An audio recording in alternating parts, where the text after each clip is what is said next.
my lap now. Let Flossie closer off those clothes like present wrap. Yeah, you on my naughty list. That's nice for me, great. Snap, crackle, pop you like Rice Krispie treats. I'ma make your head nod when I taste your eggnog. I got you finally, all we need is privacy. Shh, don't lie to me, I'm the best who did it. Cause what you wanna do, know I'm already with it. I admit it, you my baby, you just drive me crazy. Let's have babies, baby, think about it, all I need's a maybe. In the meantime though, I wanna make love. I'm coming down your chimney on my beaver skin rug. I'm coming down. This is for you, babe. I'm coming down your chimney. What's up, guys? How are you doing?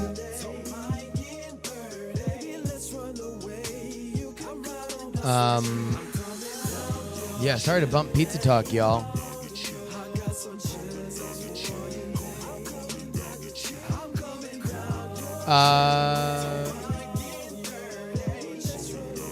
So yeah, we're gonna do a show.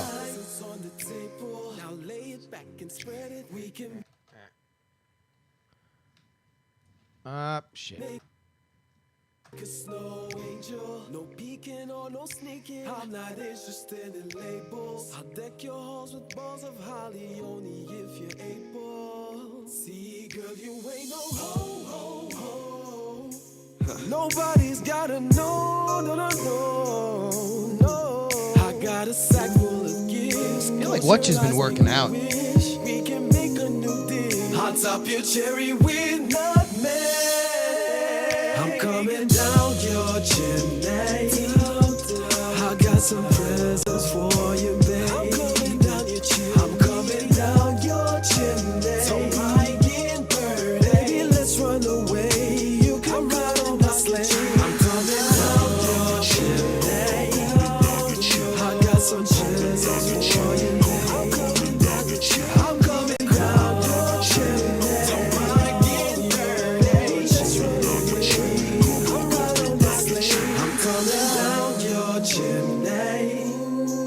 I got some presents for you, babe. I'm coming down your chimney. I'm coming down your chimney. Baby, let's run away. You can ride on my sleigh. I'm coming down your chimney. I got some presents for you, babe. I'm coming down your chimney. I'm coming down your chimney. Don't mind getting burned, baby. Let's run away. I'm ride on my sleigh tonight.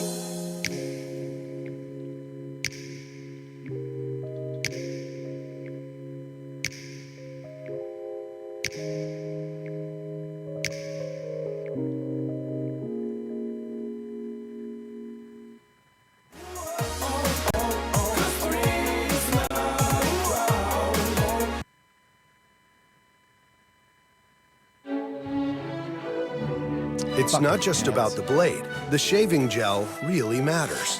Nivea Men's Skin Guard Technology.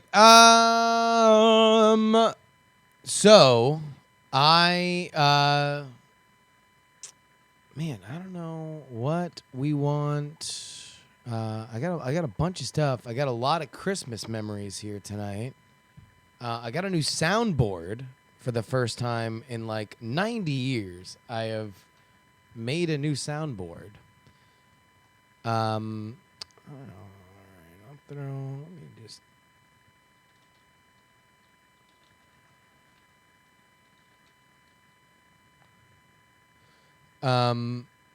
Static Wine from the Jury Stream. So I assume that is my yeah. So like the wine that you guys hear is from the PC audio. I just get this little persistent whine, but you can't really tell. Watch my moves. I'm gonna make you sweat. Make me sweat. Watch my moves.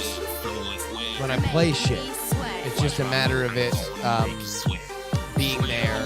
Like my t-shirt is your It's not, you know. Eyes on me. Sense my sexy. Ladies want it. Fellas just respect me. Smell real good. Look real fresh. All right.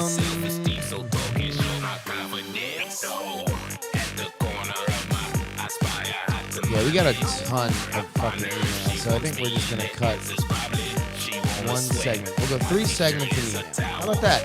I'm trying to get her in bed. I'm on the prowl.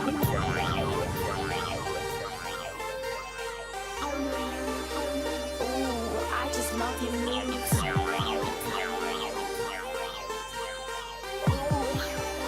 Ooh, I wanna dance with you. Says she wants it. Gotta give it.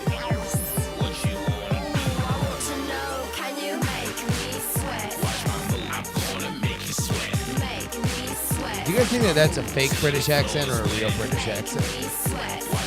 I'm gonna make you sweat. Sweat on me like my t-shirt is your towel. Shout it loud. DJ, this my jam. My jam. Now this time scream. All right. Okay, so I'm going to go to a full screen Turquoise Jeep video. Actually, you know what I should do? Let's go to Tribex, SoundCloud. Is NA at 19 U.S. Pacific time tomorrow. It might be a little earlier because it's going to come after Chord Killers. So, I mean, I guess we could just go ahead and say that it's going to be at 7. That would make sense, but that doesn't mean that it's necessarily going to happen like that. All right. What is the Okay. Cool. So we got Night Attack 3 shit. Is there anything else?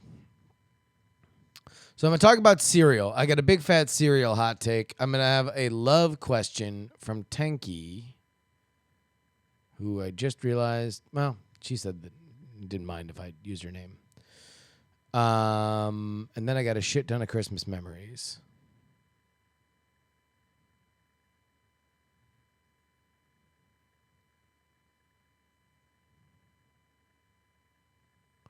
All right.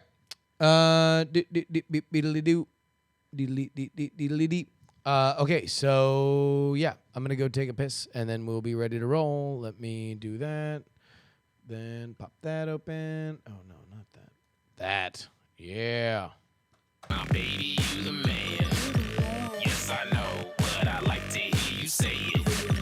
Feed my ego and tell me I'm your favorite. Ah, sexy ladies, come to me. I said I like what I see. Hands up, wave them side to side. Rotate them hips, show off your sexy grind. Sexy grind.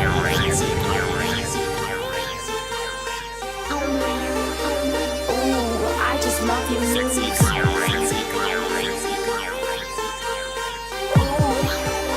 Ooh, I wanna dance with you. Gotta get it. What you wanna do? I want to know, can you make me sweat? Watch my move. I'm gonna make you sweat. Make me sweat. Watch my move till the floor is wet. Make me sweat. Watch my move. I'm gonna make you sweat. Sweat on me like my t-shirt is your towel.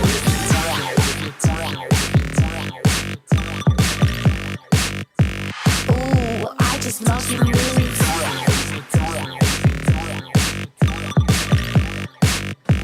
Ooh, I wanna dance with you.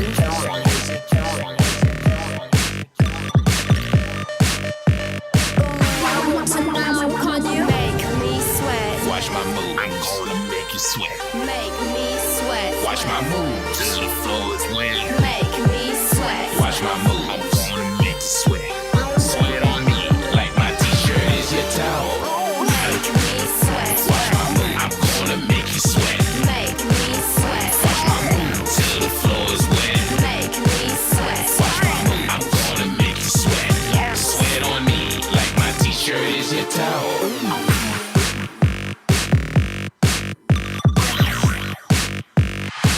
Little merch plug.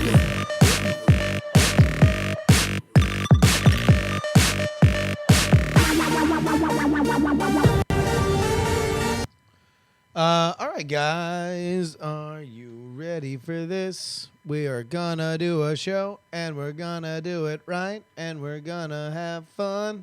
Ooh, yeah. Ready to have fun. We are fun-loving guys, and we like to do shows. Can you see us? We're here for you, doing shows like we're supposed to do. Just in time, baby. Product placement. Merchandising. Where the real money from the band is made, baby. Flint Yogurt. May the Schwartz be with you, baby. Okay. So I think we are. Oh, wait, hold on. Let me get there. Beep. It's.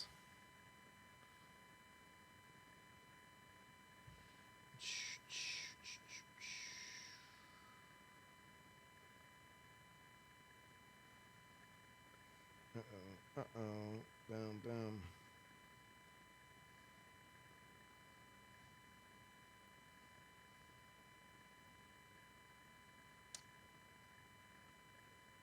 Am I looking herk to the jerk?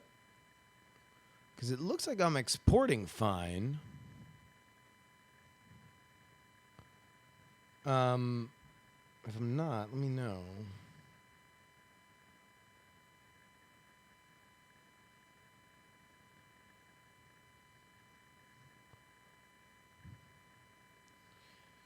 Oh, you want to know what else I want to put on here? Sad Christmas songs. Sad.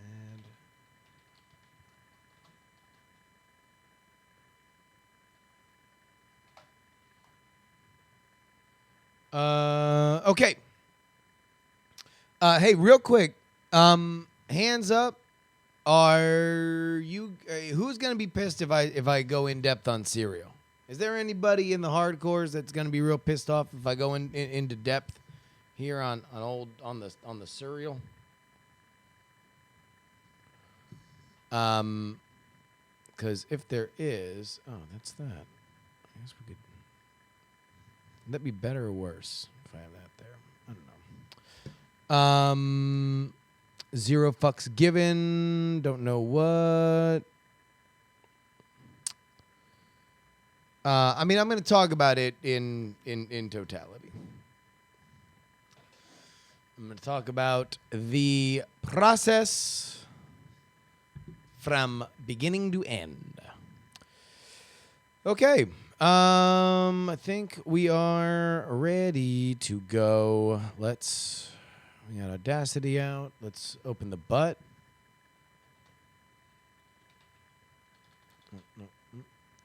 AGR. Let's go to Jury Friday.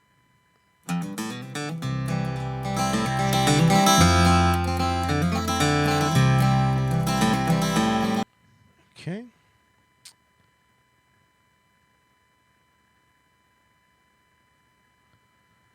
Justin Robert, Jerry, do. Jerry.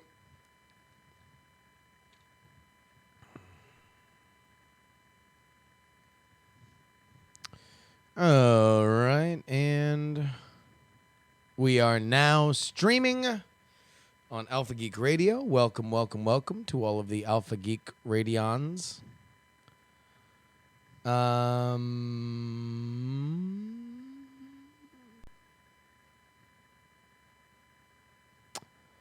All right. I think we're good. I think we're ready to roll. Let's go ahead and hit this. This episode of the Justin Robert Young podcast is brought to you by the ever-growing, spreading, implacable, penetrating, suffocating Christmas spirit.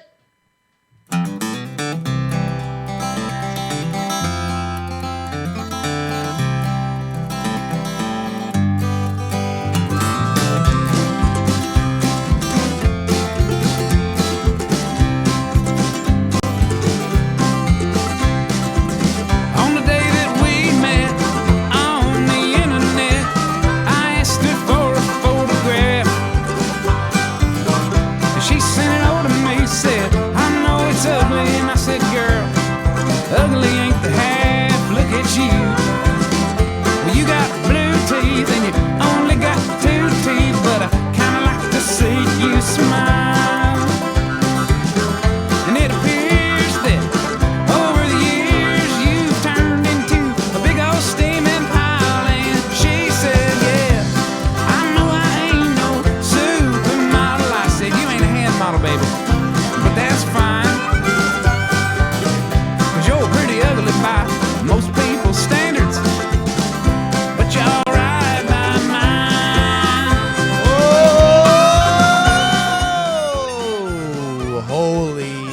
shit. God damn.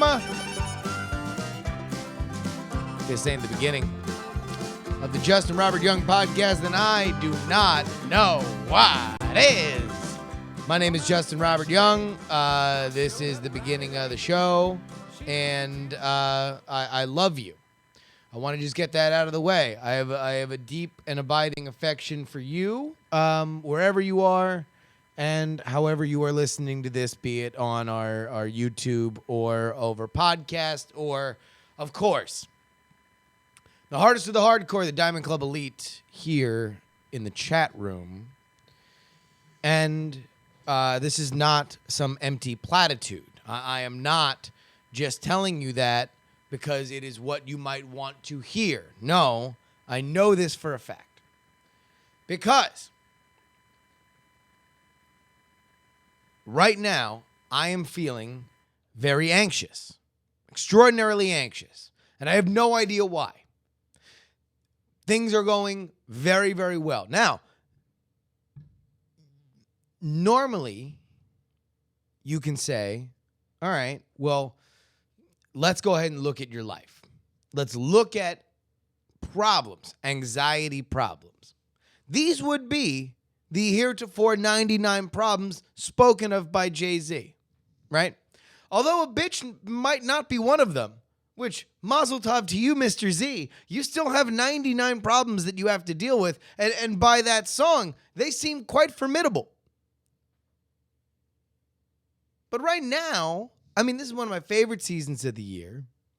Love the Christmas season. We're about to go visit family out on the East Coast. It's Ashley family time. I had my family time in Thanksgiving. It's Ashley's family time now, heading out to Ohio. It's going to be pretty fun, I feel like. I feel like it's going to be a really good time. And maybe that's part of it. But then again, traveling shouldn't be anxious. And also, I don't know how to describe it, except to say that we have two birds. One bird is named Dr. Bird. He's a very outgoing bird. He's very, very young.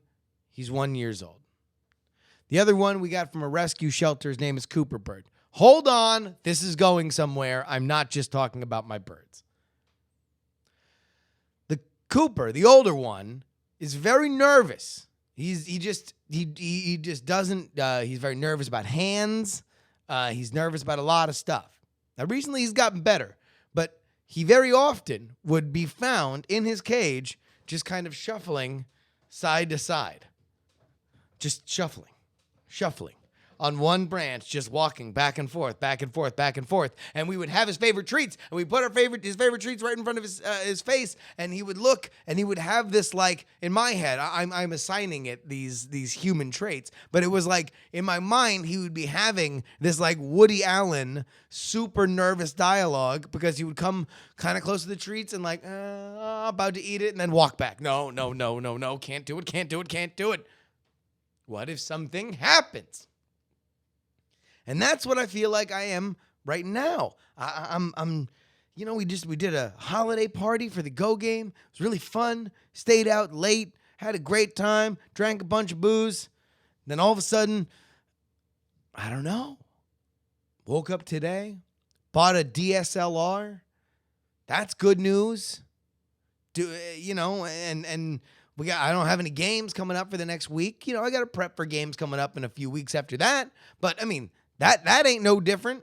That's no different element of my life. My life is constantly fucking doing games, right? I'm constantly at work. But let's loop back. I love you guys because sometimes, even seemingly for no reason, hashtag from out of nowhere, I can get a little anxious. But although life may be hard, talking to you guys, every single one of you, is very, very, very, very easy. And this show, maybe above anything else that I do, has been tremendously therapeutic for me. Especially on episodes like today. I've got two topics that I am really, really excited to talk about.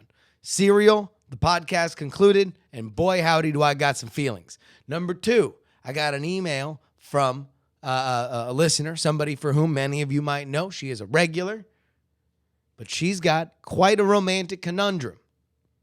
And I don't know what it is. For whatever reason, I really, really, really like answering these kinds of questions from women. And I don't know why. I just feel like I'm doing something right if women can find this show approachable, because I have I don't know. I guess I just kind of assume that I'm going to be a menacing a menacing presence toward women. And so I'm excited when anybody writes in or wants to open up their life. And aside from that, we are up to our fucking nut hair in Christmas memories, and that is all going to come at the end of the show.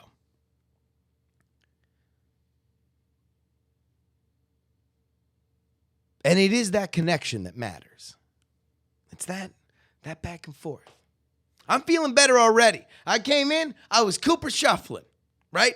And now I'm ready to do a fuck of a show. In fact, I'm going to start by playing a song. This is off the now released Night Attack 3, Too Old to Talk. It is the most recent comedy album released by myself and Brian Brushwood of the Night Attack podcast team.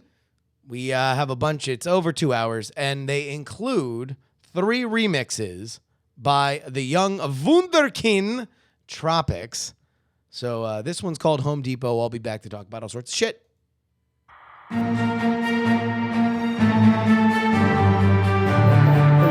Like you know that's the stereotype, is that girls be weird about dudes looking at other girls.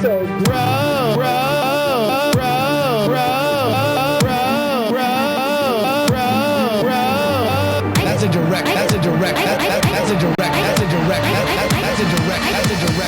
Shut the fuck up. Really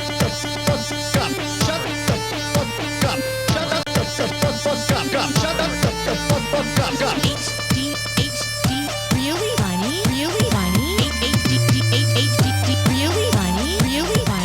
Is that I would have really found you attractive if you had gone to Home Depot and like done handiwork. You would have, Yeah. but you didn't. I didn't, because you didn't know porn.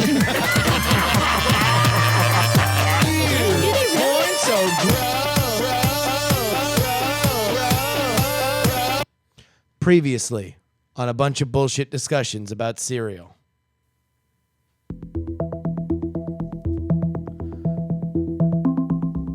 Some people had some opinions about it being racist. Also, there were some other opinions about whether or not it was going to be bullshit at the end.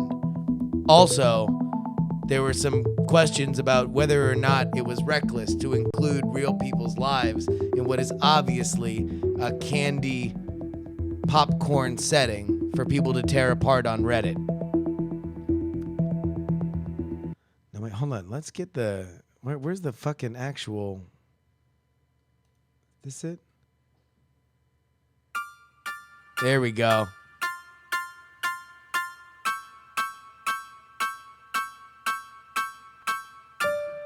This is a podcasting horseshit conversation from Justin Young, an inmate at DiamondClub.tv who hopes you have enjoyed this program.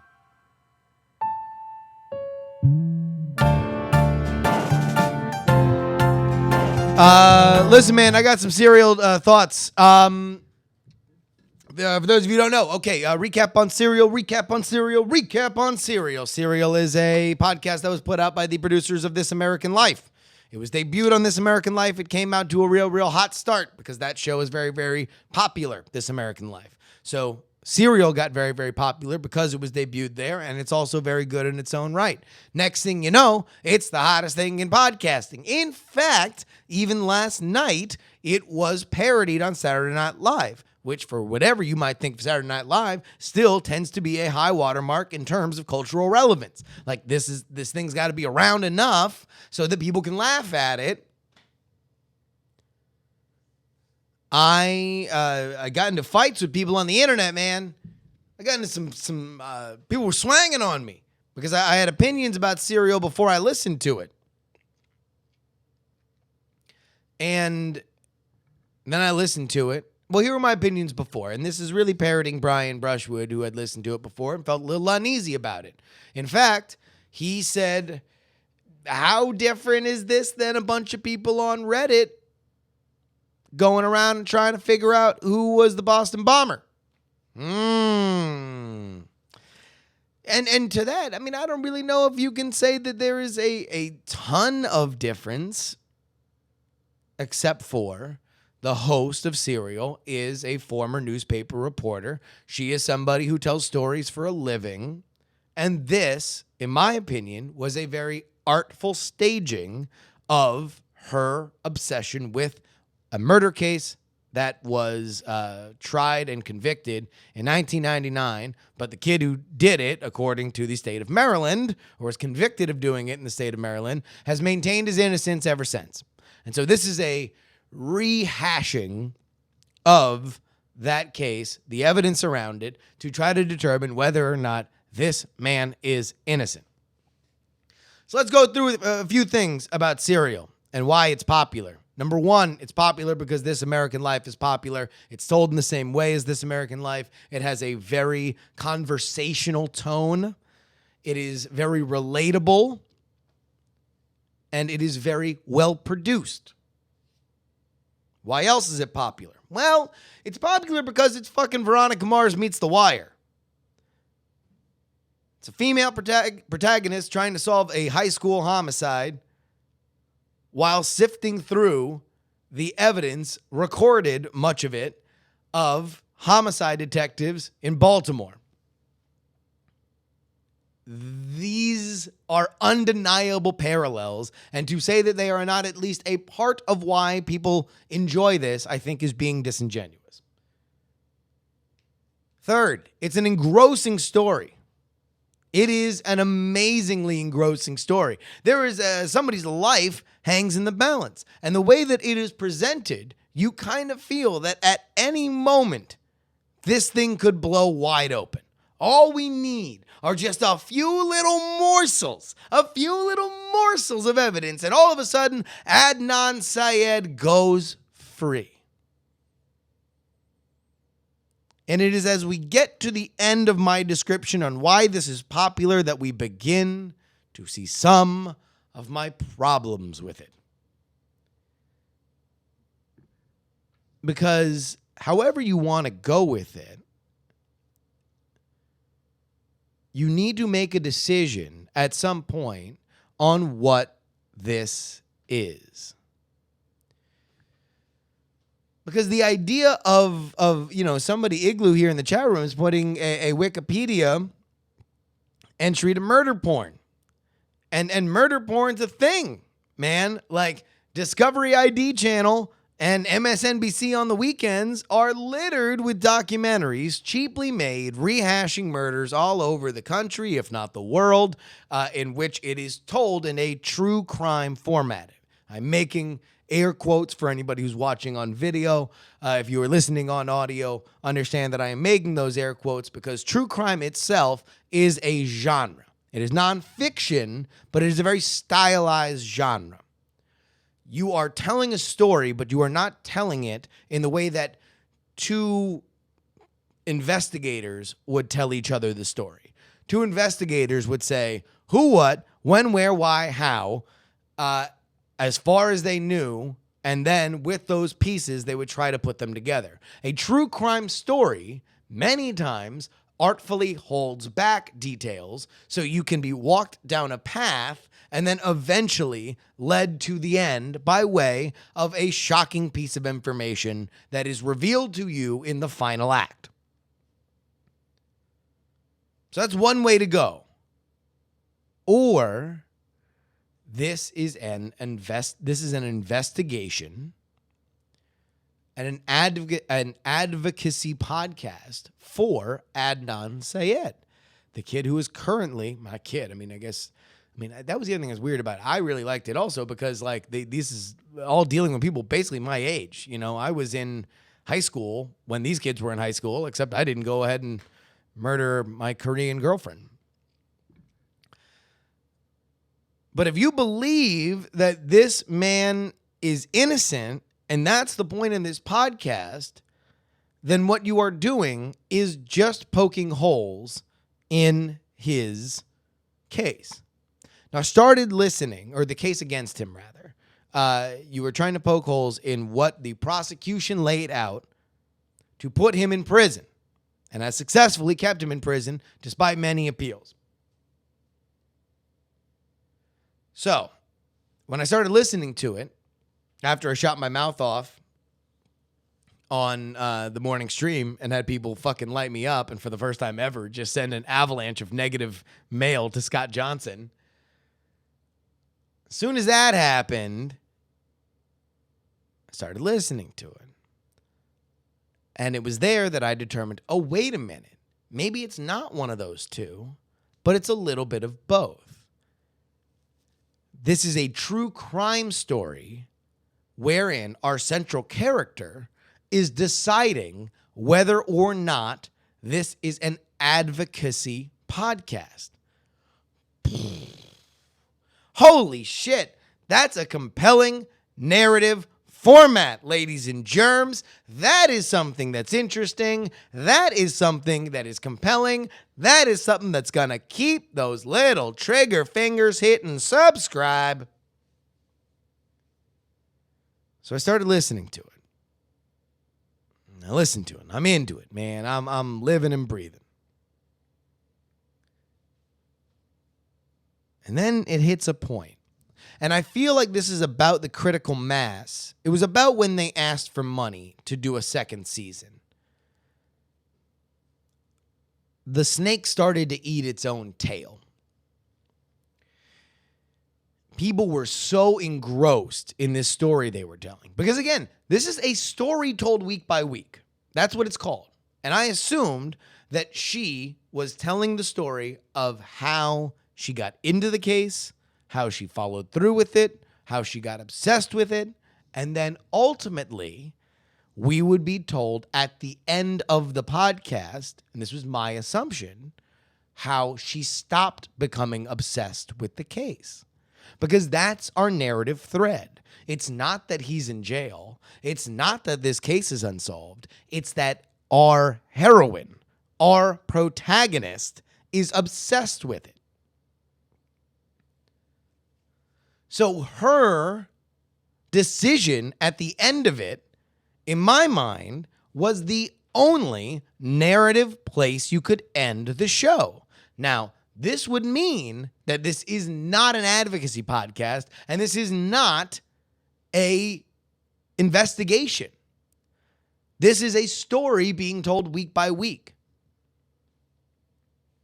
And if that's the case, that means you are being a little bit reckless with human lives.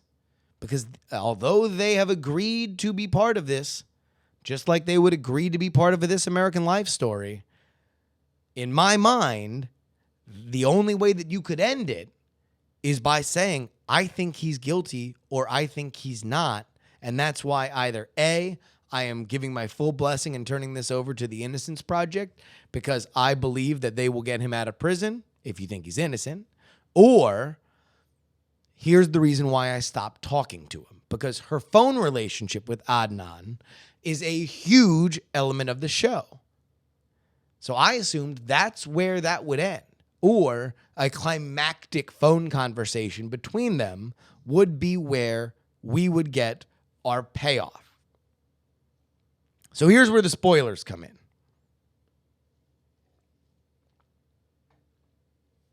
And if you want to remain unspoiled through the final episodes of Serial, then now is the time for you to just go ahead and pause this and, I don't know, skip ahead.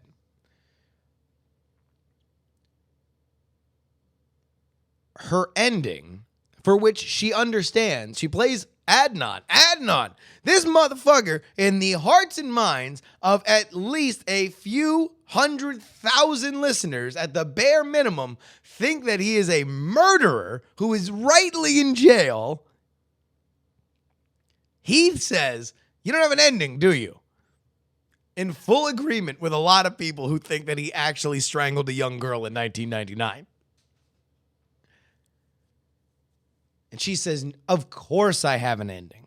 And this is her ending.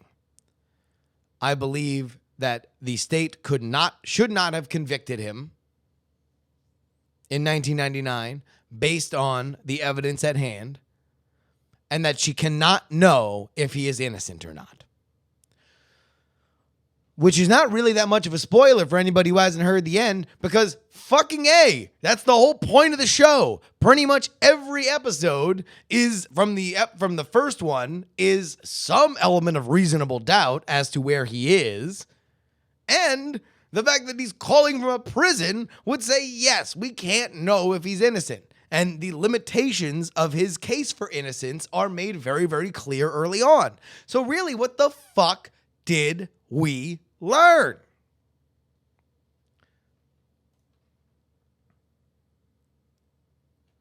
So here's what I wrote. This is what I wrote right after I got done listening to it.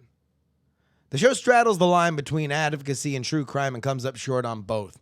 We ultimately want more Sarah, more desperate pleading with herself, her asking Adnan what he would think if she said he was guilty.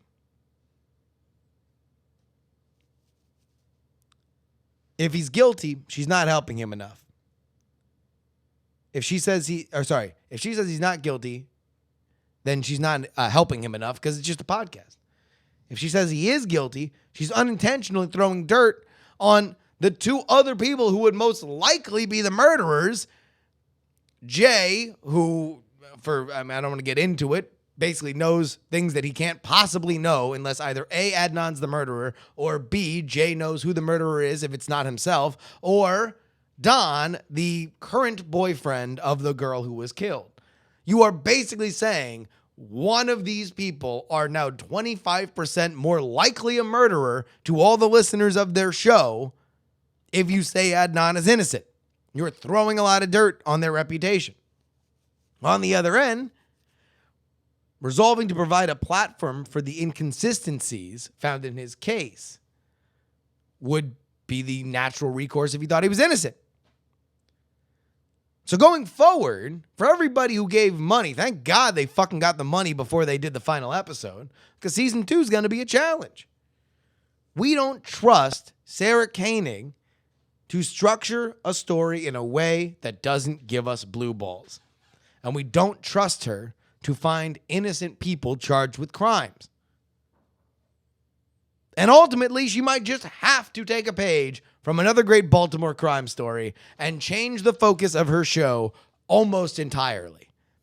Either to something that is far more in the historical past, so you can really go ahead and dig deep and make an assumption on people's characters and motives and judgments without them being alive and trying to survive in the modern day. Or maybe she can just focus on the stevedores in the Port of Baltimore. We'll see.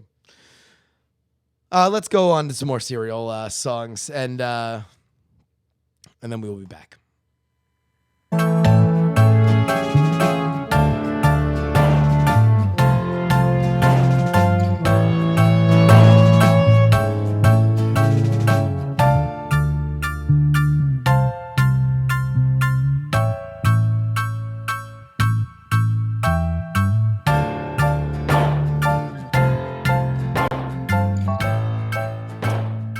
Anybody else get the idea that Sarah kind of wanted to fuck Adnan?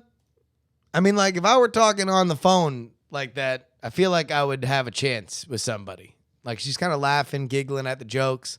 Like, I'm not trying to cast aspersions, but even if I was, it's no more than trying to fucking, make somebody out to be holding somebody up for a public audience to decide whether or not he's a psychopath murderer or if people who are currently roaming the free streets are indeed secret killers who have harbored this dark secret for over a decade. All right. I got a email from Tanky. Tanky is a regular listener, and I love her very, very dearly.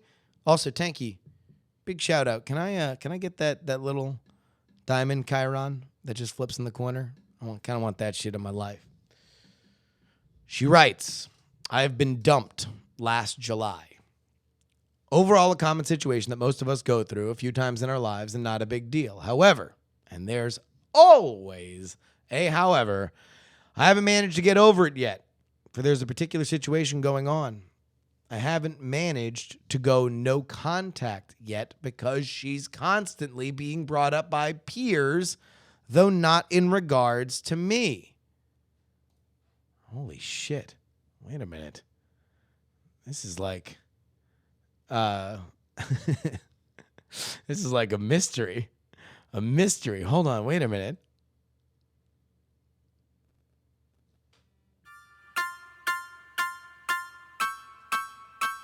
Previously on Questions to the Jury Show.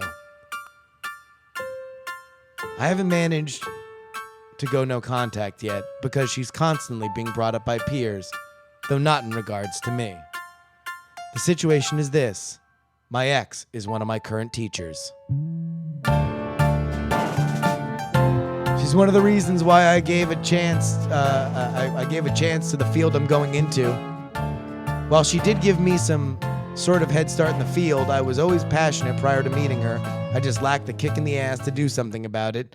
I'm going all over the place, but my issues are this. My whole study career is now intertwined with her by association. While I will not see her again, as she teaches only one class, it's impossible to pretend she doesn't exist.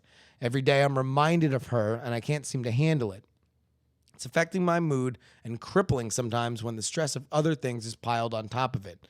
You wouldn't happen to have a magic pill to not ignore and hurt somebody, to not ignore the hurt somebody gave you and instantly move on. And that goes to Tanky. All right. So, Tank. Here, first off, let me just get another larger thing. I said before, I will carve out, I will do a segment for as many weeks in a row as women send me. I want to do a women's advice segment. It's going to be Jury's women's advice segment. And I will do it every week as long as ladies are asking me for advice. I'm sorry, dudes. Like, there's still the regular email. I am very excited to answer everyone's question about jerking off because I will talk about that until the cows come home. But I will carve out one segment for Jury's women's advice. Let's go back to Tanky. Here's her problem. She's going to school. At some point, I don't know whether or not she was hot for teacher before that shit happened. Maybe she was just doing a little fucking how's your father, and then all of a sudden she wound up going to the same school that the teacher was in, although I find that unlikely. I find more likely, and Tanky, feel free to correct me, or anybody can go ahead and correct me if somebody's all up in Tanky's business by going to justinrobertyoung@gmail.com, sending me any kind of corrections using jury in the subject line. But we're going to assume that the tried and true, the tale as old as time, song as old as rhyme situation of young student meets with authority figure teacher, and through a connection, there is indeed a romantic relationship. A few things to go through with stuff like that, in my opinion. Number one, understand that there is, in my opinion, a greater responsibility on the part of the person who is in power to make sure that that shit shakes out right. And so if you feel put out by how cold or impenetrable this situation is, don't think that this is just a normal thing. This is not just a normal relationship. This was something that very easily can get fucked up because of the power dynamics. So you are right to feel put out and slighted by that. Don't let that go by the wayside. But that has nothing to do with my advice.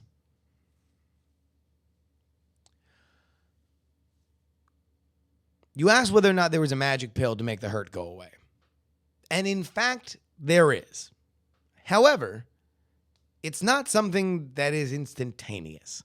Not so much a pill singular as it is a treatment series.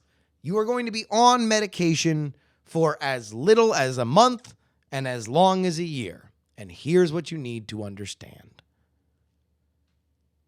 Your life, no matter how annoying and hellish and anxiety-ridden, is your life. You don't need to think of this in the idea that there will be pain that recedes. You need to understand that it is your tolerance that must go up. We like to think that we are just these zero-sum, creatures, and that sometimes things get good and sometimes things get bad, and you try to normalize it so you don't swing all over the place. However, I don't think that that's true. I think that we are constantly evolving. We are always. I just hiled here on the stream because I was trying to show how high we are all moving forward. Every experience that we have is a scar that we can learn from. And the next time you are in a situation like this, you will need to have these memories handy so you live your life better and you don't have as hard of a hit. So what do? I mean, like, how do you practice it? Don't worry. Dr. Gerbs is here. And here's the prescription. You need to take stock of where you are and understand your pain. You need to look at exactly why you are hurting. Because I am going to take a wild guess and say proximity is only a part of it. It is a multiplier. It is not the root cause. You didn't really get into specifics on how things broke up between you and the former teacher. But I'll guarantee you this, even if it was kindly and agreed upon by both sides, there's elements of that you are not comfortable with. And it is not making peace with it, but at the very basics, understanding it, that will bring you solace. Because what you got right now is the difference between a fucking a sword and a haunted broadsword. A sword enchanted by fucking pirates from the Netherrealm. At the end of the day, a sword is just a sword. But one for which you believe is infested with ghosts and all sorts of spiritual hokum will always be more dangerous in your mind. You go ahead, do me a favor, motherfuckers. Go ahead on down to fucking somebody right near you and ask them what's more dangerous, a sword or a sword infested with the spirits of haunted pirates from the Netherrealm. Go, fucking somebody ask. I fucking dare you. Go ask, and I will open Skype. I'll open Skype, and you can call me at justinrobertyoung.com. If you fucking go right now and ask somebody and tell me what they say. Because I'm going to fucking guarantee you that they're going to say it's the fucking sword haunted by the spirits of pirates from the Netherrealm. And your lack of understanding, Tanky, on this situation,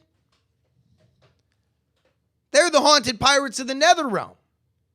You got to fucking unhaunt that goddamn broadsword. So you just, at the end of the day, listen, fucking rusty old broadsword hanging around your house is probably a pretty dangerous thing. It's never going to be great, but at least it's not going to be haunted by pirates. That's your goal. That's what you need to do. That's where you need to get better for yourself. Because if not, you're going to let these fucking Netherrealm pirates fucking run your whole goddamn life. Nobody wants that. Nobody. All right. We are going to be back with email. This is another track by Tropics from Night Attack 3, Too Old to Talk, available now on Amazon, Google, and iTunes. You ever seen like Question Time? Question Time is what happens in Britain. where members of parliament and random ass people can ask questions of the prime minister. Hey, you're a piece of shit, asshole. Fucking, that's my question. Fucking, hey, you're a piece of shit, asshole. Fucking, that's my question. That's my question. Fucking, Sup, bro. Sup, bro. that's my question. That's my question. Sup, bro. Sup, bro. That's my question. That's my question. Hey, you're a piece of shit, asshole. Fucking, that's my question. That's my question. Fucking, hey, you're a piece of shit, asshole. Fucking, that's my question. That's my question. Fucking, Sup, bro. Sup, bro. that's my question. That's my question. Sup, bro. Sup, bro. That's my question. That's my question. Do you lift? My question is this: do you even lift, bro? Bro, do you even lift?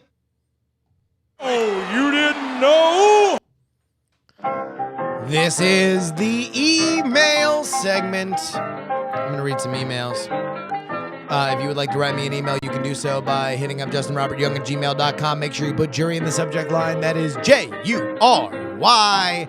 in the subject line. Ask me about anything. I'm here for you. We got a shit ton of emails about Xmas memories. Bryce writes, I think the big part of the reason why I love Christmas is because my mom made it a big, fun holiday. A big, fun, happy celebration, even though it was around a difficult anniversary for my family. My father died unexpectedly on November 30th, 1995, and even though she'd have every excuse to turn inward and have a somber holiday, she instead dragged my shattered 11-year-old self along with my 5-year-old sister to my uncle's for a week-long Christmas break. Every year, she would make sure that we had a great holiday, and it's still my biggest driver for getting the family together now that all the kids are grown. Man, that one from 0 to fucking Gremlins real quick. Holy shit. Thank you for sharing that, Bryce. That's a fucking lot, man. And thanks for bringing that here. Adam wrote, I always watch Mystery Science Theater Hour. So again, we're looking at Christmas traditions. Although, Bryce definitely set a hard to replicate bar when it came to, things that happen every holiday. Adam writes, I always watch MST3K, Santa vs. the Devil, while I wrap presents. The tradition began when it was on VHS and eventually bootleg downloads on my laptop. Now I can usually find it on YouTube or something and play it on my TV. It's comfort food. That is a great Christmas special. Ron writes, nothing says Christmas to me like the scene from Pluto's Christmas Tree where Chip and Dale are walking on lighted branches inside of Christmas trees and gazing about what absolute joy and wonder and discovery. And T. Morgan writes, when I was young, about 5 or 6, I got in my mind that I would finally catch this Santa culprit in the act. Holy shit. Wait a minute. I mean, not to rip off fucking Saturday Night Live last night. Let me pause fucking Monkey Man here. Let's go ahead and fucking, let's get a little,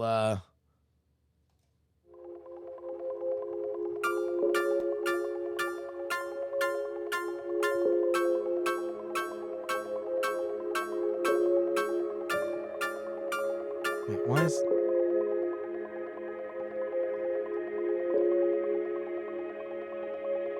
What the hell's that other music?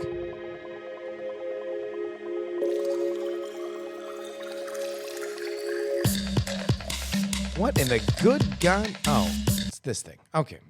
Well, man, that really fucking derailed everything. Man, I was having a really fucking good time. Let's go back to cereal here. All right, boom.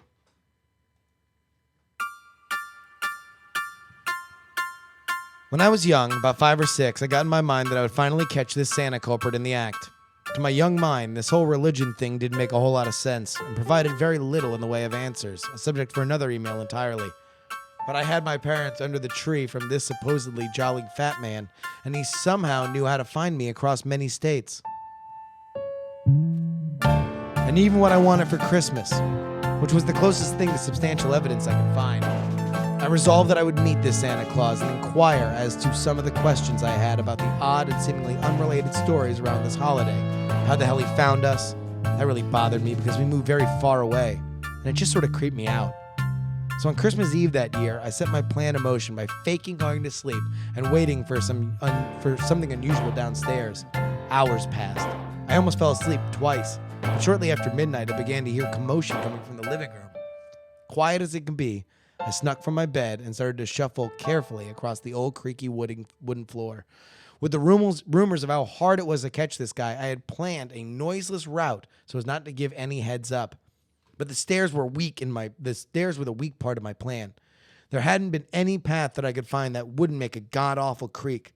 So I used the handrail and ornate wooden dowels to prevent one from falling on the stairs.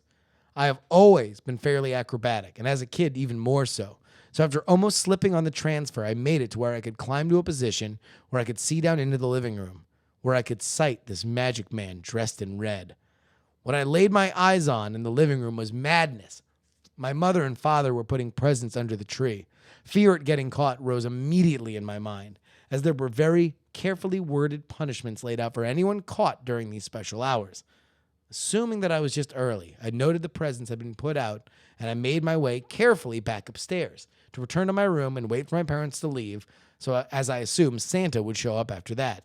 Well, unable to resist the third time, I fell asleep.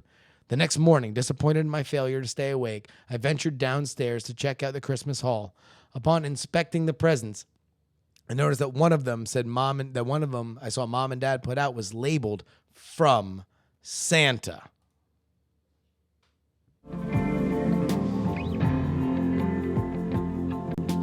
Not wanting to make a scene, I waited until well after the gift open round robin was complete and privately confronted my mom about my deduction. She had a wry grin as I explained my planning, my mission, and my findings, seemingly impressed with my efforts. But when I got to the part where I had seen them putting out Santa's presents, the smile faded into a wistful loss. "I'm sorry we lied to you, honey, but it wasn't a lie meant to hurt," her voice quivering a little. "After all, that's happened. I just want to keep a little magic in the world for you." The following year, my parents offered to let me in on the Santa thing. I helped them put out presents for my brothers and pretended they were from Santa in the morning. Though I did learn the joy of seeing magic in their eyes, it just wasn't the same. After that year, I let my parents do the Santa thing while I stayed in bed, and a small bit of the wonder was still there from the surprise. I decided that was enough. My parents continued the tradition long after my brothers and I figured out the truth, but none of us ever helped. When I moved across the country and was unpacking, I found a box that I had not packed, and it contained a small artificial Christmas tree with ornaments. I bawled like a baby when I found it. I put it up every year with love and care, even though for most of our adult life, I have not been able to afford to put presents under it as a symbol of my mother's attempt to keep a bit of magic in the world. That is fucking N.T. Morgan. Holy shit. That's like some real ass Christmas story. I am fucking into that.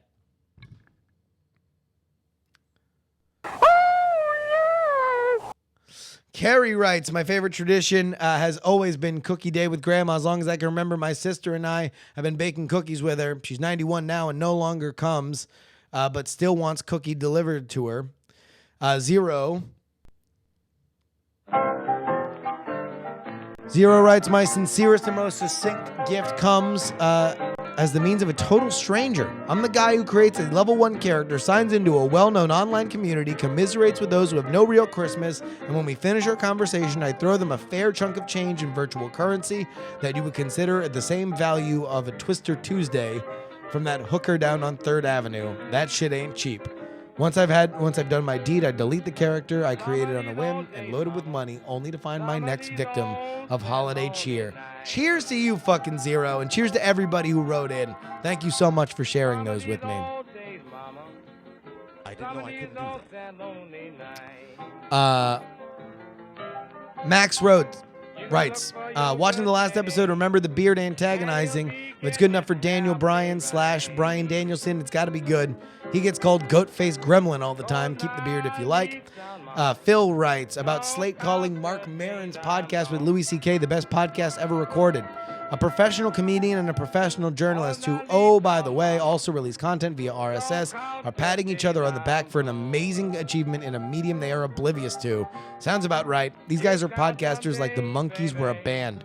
I wish I could be glad and that maybe all this BS is driving listeners to the rest of us, but I suspect it won't.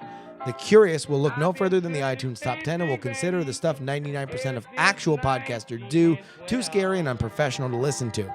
If I had more than 3 listeners, I'd start a riot. Phil, I have one word for you. Unfortunately, I'm going to have to hit you with this. That Slate.com and Mark Maron cannot see you because I was too busy blocking out the haters.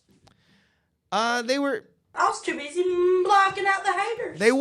They're too busy blocking out the haters. That's the rising tide lifts all boats. Every little bit of it. The fact that more people listen to podcasts is better for everybody. Every single stitch of it.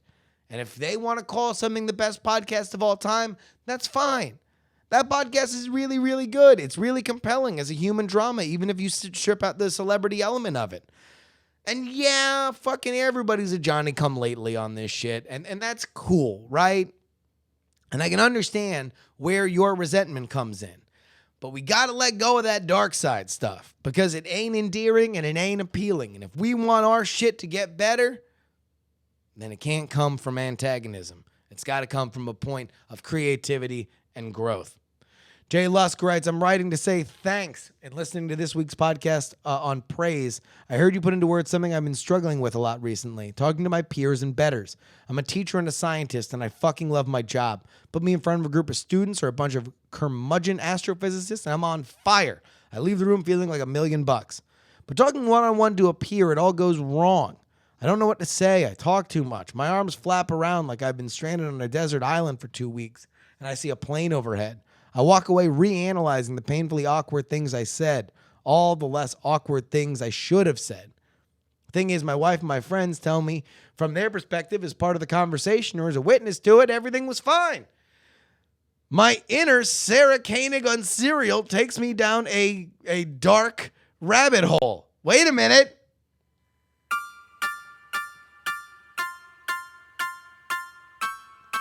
Are they telling the truth? Are they just telling me what I want to hear? Is my memory of that conversation so completely colored by my own fears and insecurities that I can't see it in any other way but a total mess? And now all I'm thinking about is why I'm thinking about how they're thinking. So in the end, it seems like I'm the only one who will remember my awkward social encounters. But somehow, knowing that isn't a comfort. I can't help but getting tied up in knots, even knowing full well it won't matter to anyone but myself. Listen, man, I hear you. I know what you're talking about, and I wish I had answers for you. I have answers on the women's romance angle, but for whatever reason, man, listen, y'all heard last week. I can't handle that. Sometimes it's just very weird. I don't know. I think it's an ego thing. I mean, that's really, and I talked about that last time, that I think it's we just get wrapped up on our own ego and like, maybe we're talking the wrong way, or maybe we're hoping they respond to us different. Who knows? Jay writes, some guy is being interviewed, coincidentally by a host known for tough questions on Toronto's News Talk 1010. He just claimed that when he and his siblings/cousins visited his grandfather, pretty sure it was his grandfather, there were many times in childhood when they were welcomed to feel for the hole in his back. The hole was created by a war wound, but I still find the story odd enough to send you.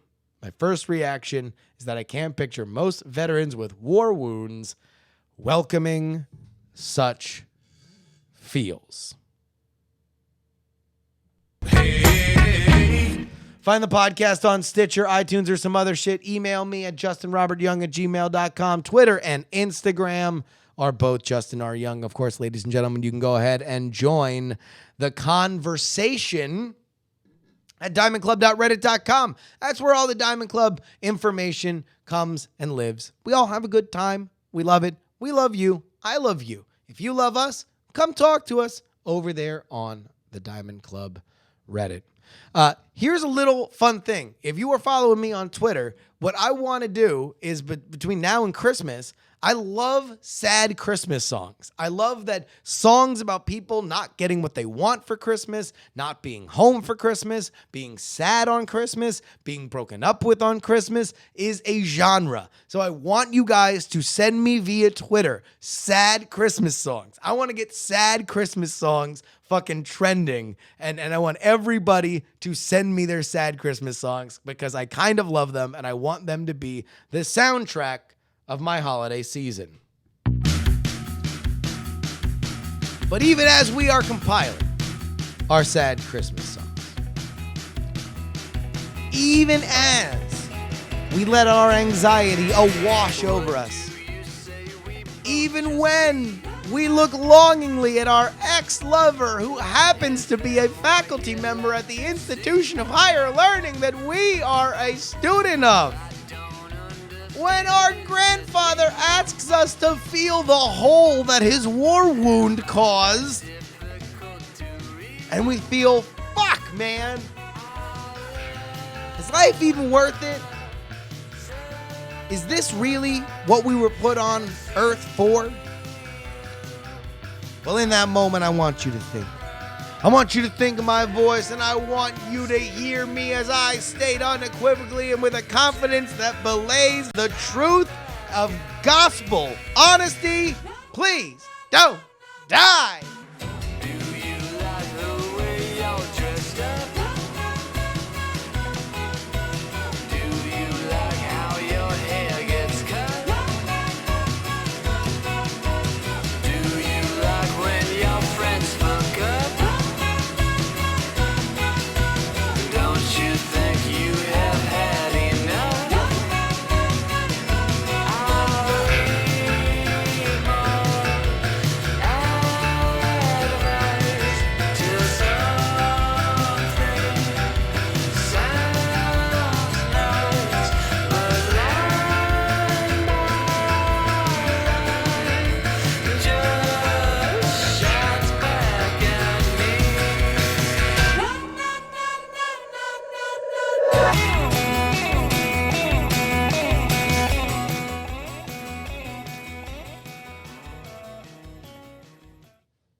I didn't know I couldn't do that.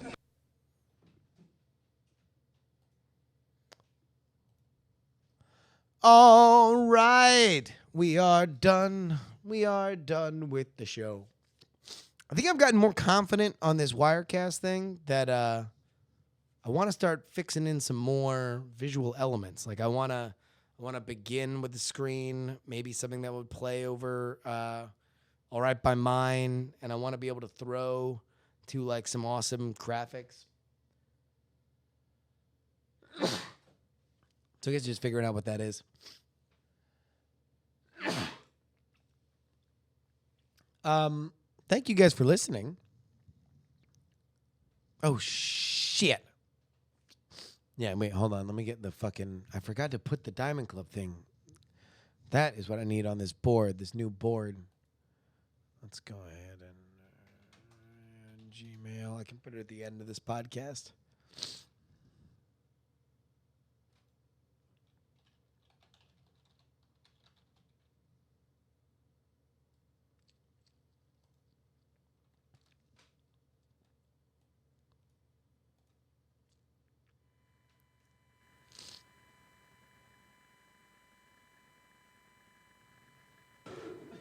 I didn't know I couldn't do Diamond that. Club hopes you have enjoyed this program.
Diamond Club hopes you have enjoyed this program.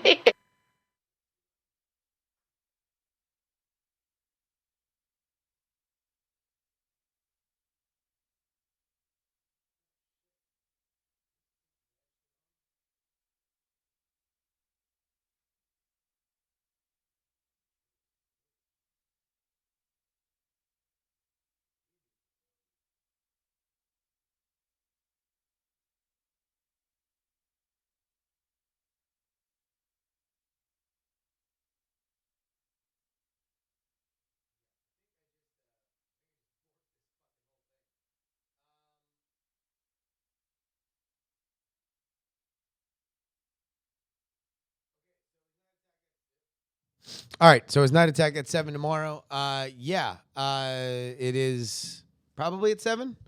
Likely at 7. It's going to be after Court Killers. Let's just say 7. We're going to say 7. Can we say 7? We're saying 7. Maybe a little bit earlier, but likely 7. Oh, shit. That's where that is.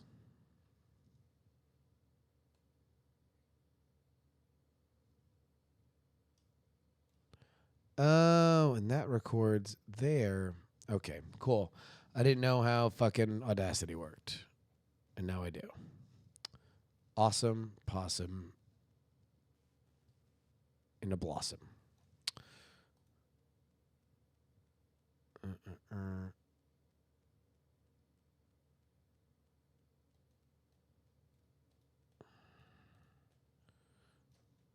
delete that. Cut that. Put that there. So now.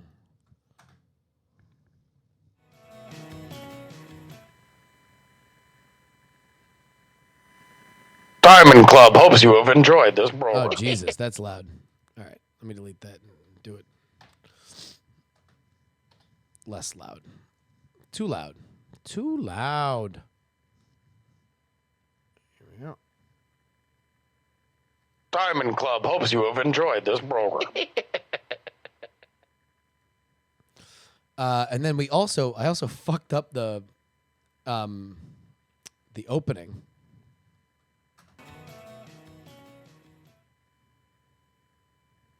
Diamond Club hopes you have enjoyed this program.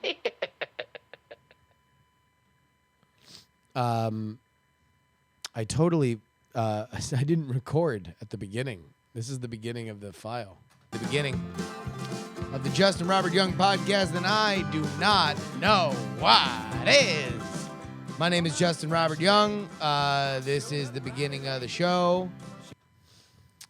Carl asks, Leon and I were wondering, how is it that nobody above or below you complains about the noise?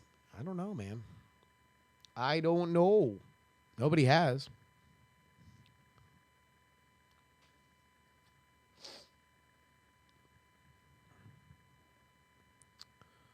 Yeah, no, I have everything here now. So, and I got different copies of it. So I'm just gonna kind of fake the beginning because basically it's just the like. All right, guys. Well, I'm gonna get busy on other stuff. But I love you, and I'll talk to you later. Bye. Kisses.